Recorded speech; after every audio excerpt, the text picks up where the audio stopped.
Welcome to Irene Inc. তোমালোকৰ class 9 advance ম্যাথছৰ অনুশীলনী 2.2 কৰাই আছিলো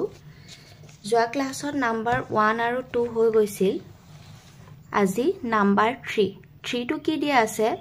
যদি a b ৰ উপসংহতি b c ৰ উপসংহতি তেন্তে দেখুৱা যে a c ৰ উপসংহতি বুলি দেখুৱাব লাগে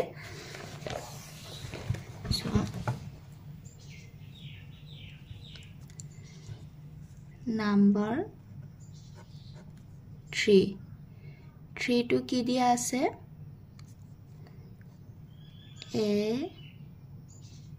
b upohonghoti aru b c upohonghoti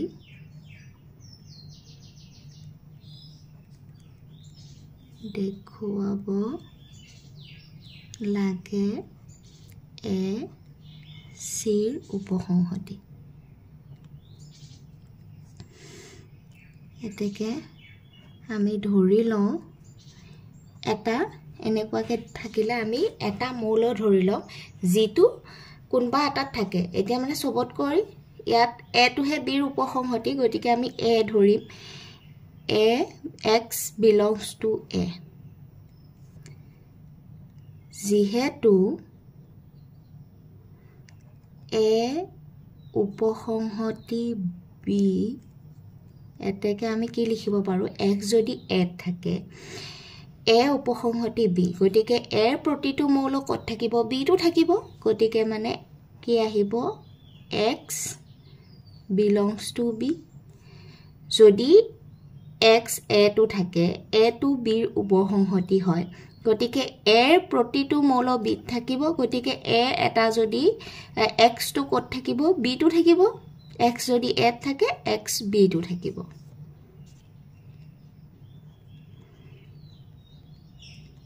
আকৌ কি হয় x টো b থাকে কিন্তু b উপসংহতি কিহৰ হয় c গতিকে আমি কি লিখিব পাৰো x টো c টো থাকিব যেহেতু x টো b থাকে b টো c ৰ উপসংহতি গতিকে b ৰ প্ৰতিটো মৌল c থাকিব গতিকে x টো b ৰ মৌল যেতিয়া x টো c টো থাকিব যেহেতু x টো a টো থাকে x টো c টো থাকে তেনেহলে কি কৰিম x টো a থাকে x টো c টো আছে গতিকে a টো কি কৰিব পাৰো c ৰ উপসংহতি লিখিব পাৰো যেহেতু a and x belong to c বা নাম্বাৰ দিয়া আছে 1 and 2 পৰা বুলি লিখিলে হল এতেকে আমি কি লিখিব পাৰো a to c ৰ উপসংহতি এটো এনসাৰ এতিয়া সোয়া নাম্বাৰ 4 টো কি দিয়া আছে এটা সংহতি দিয়া আছে a সংহতিটোত কি মৌল আছে a b c d হলে p a সংহতিটো লিখা p a সংহতিটো কি হয় ঘাত সংহতিটো ইয়াৰ ঘাত সংহতিটো লিখিব দিছে আৰু n p a এটো মান মানে ঘাত সংহতিটোত কেইটা মৌল আছে হেতু লিখিব দিছে গতিকে ঘাত সংহতিটো কি হয় যদি এটা সংহতিৰ আটাইবোৰ উপসংহতিৰ সংহতিটোক কি বুলি কোৱা হয় ঘাত সংহতি বুলি কোৱা হয় এতিয়া আমি ঘাত সংহতিটো লিখিম তেছা নাম্বাৰ 4 কি দিয়া আছে এটা সংহতি দিয়া আছে সংহতিটো কি হয় a b c d এই সংহতিটো দিয়া আছে এই সংহতিটোৰ আটাইবোৰ উপসংহতিৰ সংহতিটো লিখিব লাগে মানে ঘাত সংহতিটো লিখিব লাগে ফাৰ্স্ট আমি সিঙ্গল মৌলবোৰৰ সংহতি এটা এটাকে লিখি লম এটো এটা সংহতি হ'ব এটো এটা হ'ব এটো এটা হ'ব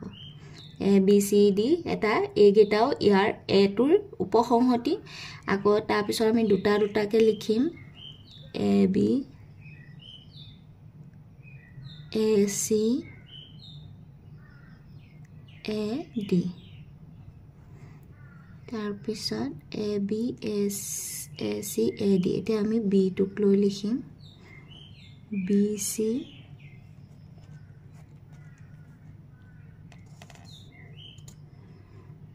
বি ডি তাৰপিছত চি ডি এইটো এটা হ'ব এবাৰ তিনিটাকৈ লিখিম এ বি চি আৰু এ বি ডি হ'ব পাৰে এইটো গ'ল A B C A B D এতিয়া আমি বি টুক লৈ লিখিম বি চি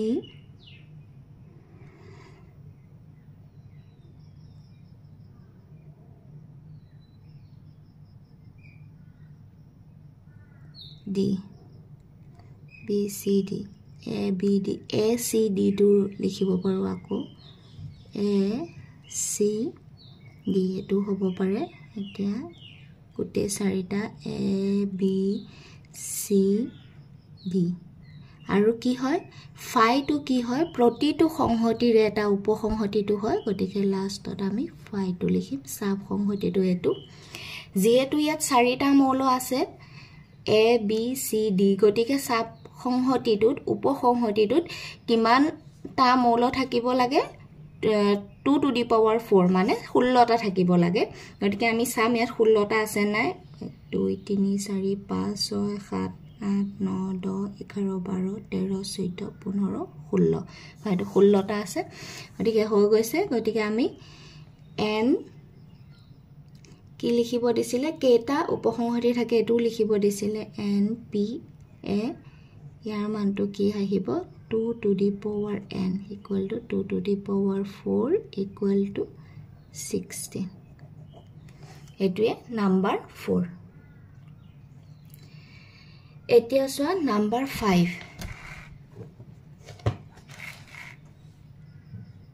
5 to কি দিয়া আছে এ এটো এটা সংহতি আৰু ফাই সংহতি দুটাৰ আটাইবোৰ উপসংহতি লিখা নাম্বাৰ 5 এটো সংহতিৰ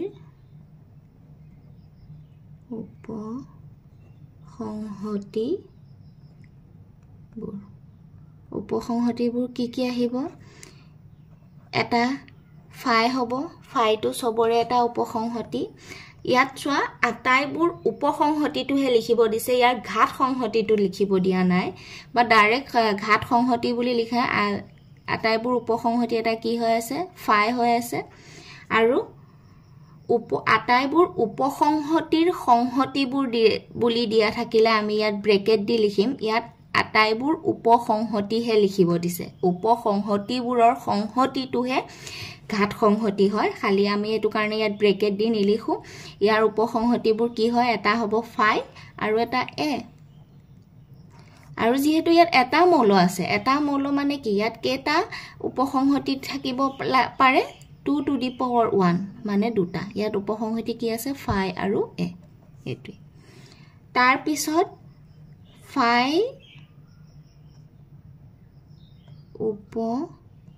উপসংহতিবোৰ ইয়াৰ উপসংহতিবোৰ এটো কি হয় ফাই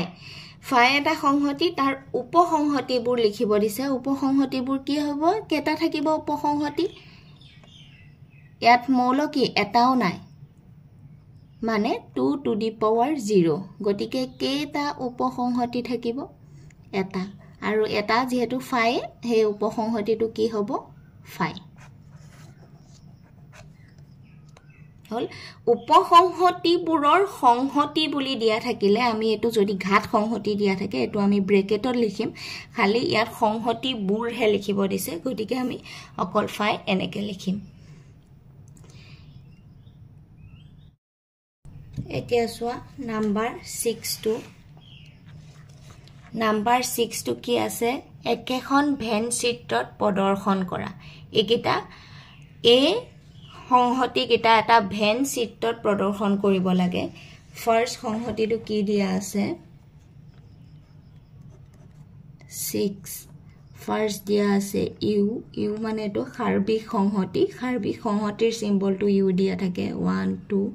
3 ডট ডট ডট 8 মানে 1 2 3 4 8 লৈ দিয়া আছে 5 6 7 8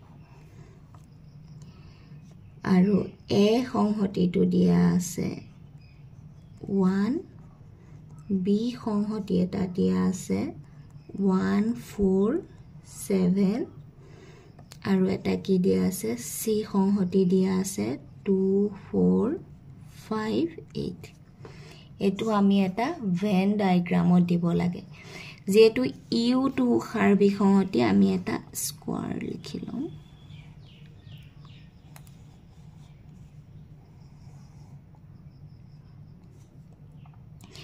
ইয়াত আমি সি টু সবতকৈ বেছি মৌল আছে গতিকে এটা কল কৰিলম এটো সি হয় ইয়াত কি আছে 2 4 5 8 2 4 5 8 এটো সি সংহতিটো তাৰ পিছত আমি বি সংহতিটো লিখিম বি সংহতিটোত 4 2 আছে সি টুতকে 1 7 বেলেগ আছে গতিকে বি সংহতিটো 4 2 আহিব সি লগত আৰু কি 1 আৰু 7 আছে তাৰ পিছত এ সংহতিটো লিখিম এ সংহতিটোত কি আছে এটাই মৌল আছে এটো বি টু আছে গতিকে বি টুৰ ভিতৰতে 1 2 আহিব এটো এ সংহতি বাকি কি মৌল বাকি থাকিলে 1 2 3 টু কটো নাই 3 টু বাহিৰত থাকিব 3 4 আছে 5 আছে 6 টু কটো নাই 6 7 আছে 8 আছে 3 6 টু সাৰ্বিক সংহতিটোৰ ভিতৰতে থাকিব এটো ইউ সৰুটো এ মই লিখিহে দিছো বি আৰু এটো সি এটোৱে ইয়াৰ ভেন ডায়াগ্ৰাম হয় এটো এনেকে আঁকিব লাগে আজি এতিয়া তোমালোকৰ অনুশীলনী 2.22 কমপ্লিট হৈ গল নেক্সট ক্লাছত 2.3 আলোচনা কৰিম থ্যাংক ইউ